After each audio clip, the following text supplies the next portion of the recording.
আসসালামু আলাইকুম রহমতুল্লাহি ওবারাকাতু। প্রিয় মুসলিম ভাই বোনেরা, আপনাদের জন্য নামাজের গুরুত্বের ব্যাপারে 4 নম্বর একটি হাদিস নিয়ে উপস্থিত হয়েছি।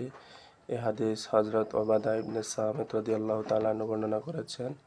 قال رسول الله صلى الله عليه وسلم 5 صلوات افترضهن الله تعالى من أحسن وضوءهن وصلاهن لوقتهن وأتم ركوعهن وخشوعهن كان له على الله عهد أن يغفر له ومن لم يفعل فليس له على الله عهد إن شاء غفر له وإن شاء عذبه।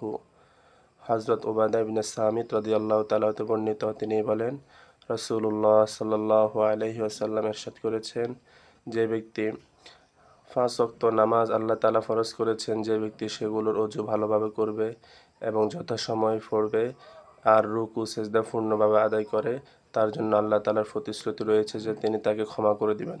আর যে এরূপ করে না, তার জন্য আল্লাহর কোনো ওয়াদা নেই। ইচ্ছা করলে তাকে ক্ষমাও করতে পারেন আর ইচ্ছা করলে তাকে শাস্তিও দিতে পারেন।